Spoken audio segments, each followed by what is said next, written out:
Bom, queridos, estamos aqui para conversar coisas que têm a ver com Deus e com a vida. De Deus e da sua palavra não podemos falar sem pedir a presença divina, por isso vamos a fazer uma oração. Querido Pai, ilumina nosso entendimento para compreender o estudo que faremos agora. Em nome de Jesus. Amém. Veja, todo mundo quer ser feliz nesta vida. Eu acho que sou um louco para não querer ser feliz. A pergunta é, se todo mundo quer ser feliz, por que não todo mundo é feliz? Porque para ser feliz não basta querer ser feliz, porque se de querer ser feliz dependesse a felicidade, todo mundo seria feliz, porque todo mundo quer ser feliz. O problema é que para ser feliz precisa conhecer o caminho da felicidade. Veja, quando você compra um aparelho elétrico, um ferro, um DVD, um computador, qualquer coisa, chega em casa, está a caixa, abre, tem um plástico, em cima do plástico tem um livrinho, chama-se o Manual de Instruções. Para que está esse manual aí? Para que, seguindo o manual, o aparelho te dure o máximo que possa te durar e te produza o máximo que possa produzir. Agora, o que acontece com a gente? A gente pega o manual e joga fora. E começa a manusear o aparelho até que dá certo. Às vezes a gente só lembra do manual quando quebrou o aparelho. Bom, você não é um aparelho, é gente linda. E quando Deus te criou, Ele não te deu um manual de instruções. Deus te deu um manual de vida, um manual de procedimento. Se você seguir o manual, você vai ser feliz. As pessoas não são felizes neste mundo simplesmente porque ignoram o manual. E esse manual, ao que estou me referindo, é a palavra de Deus. A Sagrada Escritura, a Bíblia, o livro sagrado, como queiramos chamar. A pergunta é, por que acreditamos que este livro é a palavra de Deus? Então eu quero ler para vocês um texto que está registrado aqui em 2 Timóteo capítulo 3, versículo 16, 17, diz assim: toda a Escritura é inspirada por Deus e útil para o ensino, para a repreensão, para a correção, para a educação na justiça, a fim de que o homem de Deus seja perfeito e perfeitamente habilitado para toda boa obra. Me impressiona isto que diz, perfeitamente habilitado para toda boa obra. O dia que o ser humano aceitar que este livro é a palavra de Deus e tomar os princípios e aplicá-los à vida, ele estará habilitado para toda boa obra, para ser um esposo feliz, um empresário produtivo, um filho feliz, um ser humano realizado, enfim. Por que tem muita gente derrotada nesta vida? Simplesmente porque não conhece o manual de instruções, não conhece o mapa, o roteiro, o caminho para ser um homem feliz. E eu acredito que este livro é a palavra inspirada de Deus, simplesmente porque o próprio texto bíblico diz que toda Escritura é inspirada por Deus. Vou ler um texto mais e vou dar lugar para algumas perguntas que vocês talvez queiram fazer. E esse segundo texto está aqui na segunda epístola de Pedro, capítulo 1, versículo 21. Diz assim: porque nunca jamais qualquer profecia foi dada por vontade humana. Entretanto, homens santos falaram da parte de Deus, movidos pelo Espírito Santo. Ou seja, os escritores bíblicos foram inspirados por Deus e Deus deixou com eles a mensagem que chega até nós hoje para nos mostrar o caminho da felicidade. Pastor, o senhor está falando sobre a inspiração, os autores. A Bíblia ela é composta por vários livrinhos, não é? Agora, foi um autor só, uma pessoa só que escreveu todas essas linhas, essas palavras? Nós temos ali o primeiro livro, Gênesis, o Apocalipse. Foi a mesma pessoa no mesmo período? Não. Foram 40 autores. E há uma coisa interessante, bom que você fez essa pergunta, porque veja, Moisés, que escreveu o primeiro livro da Bíblia, Gênesis, não conheceu São João, que escreveu o último livro da Bíblia, que é Apocalipse. E entre eles dois há uma diferença de mais ou menos 1500 e poucos anos. 15 séculos de distância entre ambos. E, no entanto, se você lê a Bíblia, você vai ver que parece que um dia os 40 escritores bíblicos se reuniram numa sala e combinaram. Eu escrevo de aqui até aqui, você continua de lá até lá, você vai aqui, você trata este tema, você este tema, porque tem uma unidade perfeita, dá a impressão de que foi um só autor, e, no entanto, foram 40 diferentes escritores.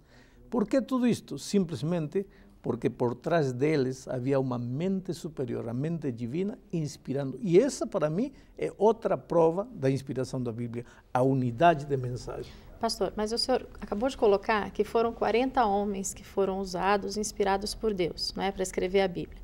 Agora, esses homens, vocês dizem que foram inspirados por Deus, mas quem me garante que eles realmente foram inspirados? Porque eu posso chegar para o senhor, escrever um livro e falar, olha, pastor, eu fui inspirada e está aqui o meu livro, só tem que acreditar nele. É verdade, é verdade. Como é que é isso? Se a declaração dos escritores bíblicos que dizem que foram inspirados por Deus fosse a única prova da inspiração da Bíblia, você teria razão. Mas acabo de mencionar outra razão para a inspiração da Bíblia, que é a unidade de mensagem. Como você explica que 40 autores que não se conheceram escreveram a mesma coisa? Mas tem mais, tem profecias bíblicas que provam que uma mente que conhece tudo, que conhece o futuro desde o passado, inspirou a esses escritores bíblicos. Por exemplo, só vou te mencionar o caso de Isaías. Aqui em Isaías 40, 22, encontro uma coisa interessante. Diz assim: Ele, referindo-se a Deus, é o que está assentado sobre a redondeza da terra, cujos moradores são como gafanhotos. Quer dizer, Isaías, muitos séculos atrás, dizia que a terra era redonda. Só que a ciência não acreditava. Vocês conhecem um pouco da história. Até 400 anos atrás, 500 anos atrás, as pessoas pensavam que a terra era plana, era quadrada, e a Bíblia dizia, não, a terra é redonda. Então a ciência daqueles dias dizia, quem tem razão? A Bíblia, aquele livro, ou a gente que é a ciência? Se nós, os cientistas, estamos dizendo que a Bíblia, que a terra é quadrada, é plana, é plana. E, no entanto, o 12 de outubro do ano 1492, Cristóbal Colombo chegou à América e provou para o mundo que a Terra é redonda. E a Bíblia tinha razão. Mas, para mim, a maior prova de que a Bíblia é a palavra de Deus é o poder transformador que a Bíblia tem. Porque você pode ler qualquer livro, história, geografia, literatura, aumenta teu conhecimento, aumenta tua cultura, mas tua vida não muda. Agora, é impossível ler a Bíblia sem que a tua vida não mude. Eu tenho visto jovens drogados, maridos que tinham abandonado a mulher, os filhos, bêbados, assassinos, ladrões, serem transformados pelo poder da palavra de Deus. Pastor, o senhor está falando sobre toda a Bíblia e a ação transformadora da Bíblia. Mas que Bíblia é essa? Porque esses dias eu fui numa livraria e eu vi ali, primeiro, Bíblia com capas, tinha capa rosa, branca, preta, tudo quanto era cor. E me parece que existiam algumas diferenças entre uma Bíblia e outra, principalmente entre os evangélicos e os católicos. Existem duas Bíblias? Como é que eu entendo isso exatamente? Veja, todas as Bíblias, evangélicas, católicas, sem religião, todas as Bíblias foram traduzidas dos mesmos originais antigos. Agora, naturalmente, a Bíblia foi escrita em hebraico e aramaico, o Velho Testamento, e em grego, o Novo Testamento. Mas a gente não fala nem hebraico, nem aramaico, nem grego. Então, era preciso que fosse traduzido para o português. Agora, se a pessoa que traduziu a Bíblia para o português era evangélico ou protestante, chamavam essa Bíblia de Bíblia protestante ou Bíblia evangélica. Se a pessoa que traduziu era um católico, chamam essa Bíblia de Bíblia católica. Mas todas as Bíblias são as mesmas Bíblias porque foram traduzidas dos mesmos originais. Pode haver diferença de palavras. Por exemplo, uma versão diz, e saindo Jesus da casa se dirigiu ao poço a beber água. Outra diz, e saindo Jesus do lar, dirigiu-se lá na fonte para beber água. Mas é a mesma coisa, praticamente. Pastor, mas a gente sabe que existem dois tipos de Bíblia, na verdade, né? Uma com um determinado número de livros e outra com alguns livros a mais. Então, por que esses livros não são considerados verdadeiros, não são considerados inspirados? A Bíblia tem 66 livros, mas a Igreja Católica reconhece 73 livros. Exato. Ou seja, alguns livros que a maior parte das igrejas não aceita como livros inspirados. E por quê? Vou te ler um texto da Bíblia que me ajuda para isto. Está em Romanos, capítulo 3, versículos 1 e 2. Diz assim, qual é, pois, a vantagem do judeu? Ou qual a utilidade da circuncisão? Qual é o privilégio que os judeus têm? E vejam que o versículo 2 diz, muita, sob todos os aspectos, principalmente porque aos judeus foram confiados os oráculos de Deus. Quer dizer, o povo judeu pode não ter aceitado Jesus, pode ter rejeitado Jesus quando ele veio a esta terra, o que quisermos. Mas o texto bíblico, inclusive o Novo Testamento, Paulo aqui em Romanos, diz, há um privilégio que o povo judeu tem, é que a eles foi confiada a palavra de Deus. E o povo do judeu não aceita os livros apócrifos como livros inspirados. Por outro lado, Jesus mencionou muitas referências do Velho Testamento, nunca um daqueles livros apócrifos. Os escritores do Novo Testamento usaram muitas referências do Velho Testamento, mas nunca um dos livros apócrifos. Por outro lado, todos os livros do Velho Testamento foram escritos ou em hebraico ou em aramaico. Mas estes livros apócrifos foram escritos em grego. Então temos muitas provas de que eles não são reconhecidos como livros inspirados por Deus. Quando eu olho para a Bíblia agora, pastor, 66 livros, foram 40 autores. Num primeiro momento eu começo a folhear de um lado para o outro. E eu confesso que às vezes eu fico meio perdido. Como que eu começo a estudar a Bíblia? Eu devo ler de capa a capa, devo ler apenas o Novo Testamento, apenas o Antigo Testamento. Quando chega em Apocalipse parece que as coisas ficam um pouco mais complexas, não é verdade? Como eu devo estudar a Bíblia? Em primeiro lugar, eu te diria uma coisa. Se a Bíblia foi inspirada por Deus, você só pode entendê-la por iluminação do Espírito Santo. Então, antes de ler a Bíblia, antes de estudar a Bíblia, o que você tem que fazer é pedir ajuda divina. Porque se você vai à Bíblia com uma atitude eminentemente humana, você não vai entender a Bíblia. Em segundo lugar, começa a ler pelas partes mais fáceis, porque eu tenho que reconhecer que pode haver alguns pedaços complicados da Bíblia. Começa pelos evangelhos, o Evangelho de São João, que é lindo, Mateus, Marcos, Lucas, enfim. O que acontece? Isto é como comer jiló.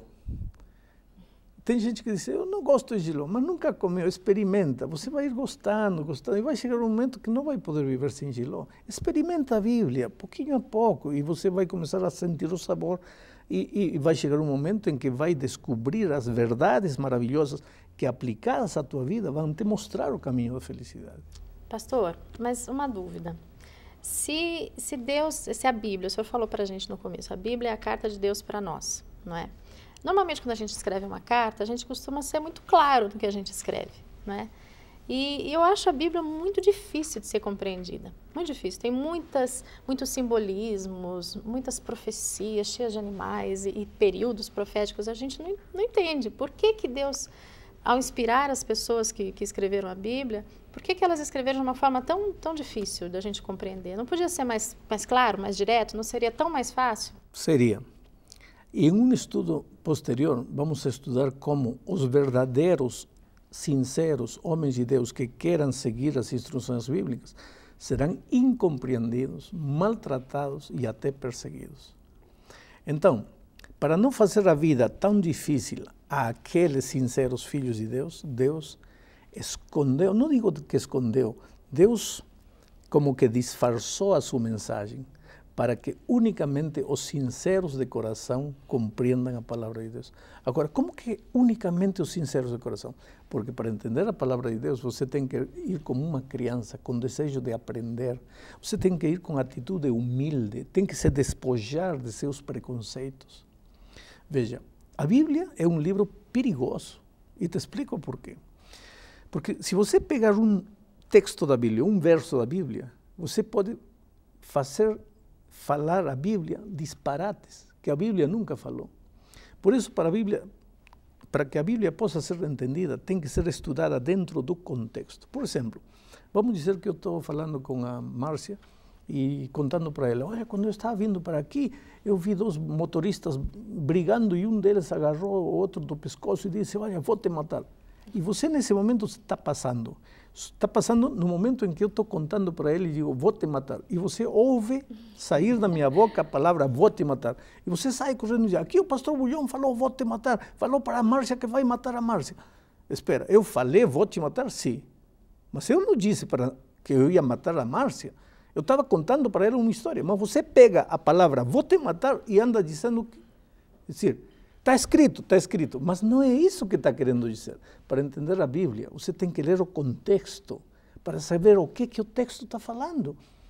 Agora vem uma pergunta que ninguém de vocês me fez. Por que com uma só Bíblia existem tantas religiões? Eu estava justamente pensando nisso, pastor, porque olha, tantas pessoas, justamente por ela ser muito complexa, cada um dá uma interpretação diferente. Como é que eu vou saber quem está falando a verdade? Aí que está, porque as pessoas pegam um verso, já aqui diz assim, sim, diz assim, mas vamos ler o verso dentro do capítulo para ver de que está falando. Porque não é, diz assim, se você pega palavras isoladas, versos isolados, vai fazer dizer a Bíblia coisas que a Bíblia nunca falou.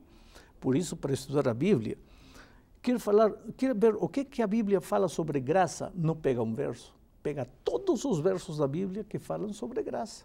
Quer ver o que a Bíblia fala sobre salvação? Pega todos os versos da Bíblia que falam sobre salvação. Não pode pegar um verso aqui isolado do texto e querer dizer a Bíblia diz isto porque não diz assim. Quando eu olho para a Bíblia, pastor, e de uma forma rápida, né? A impressão que me dá é que eu estou lendo um livro de história onde eu tenho o povo de Israel como centro. O povo de Israel realmente é o centro? Eu tenho que olhar para a Bíblia como um livro de história? Ou o que realmente é o mais importante de toda a Bíblia? Eu acho que o centro da Bíblia é o amor de Deus por você.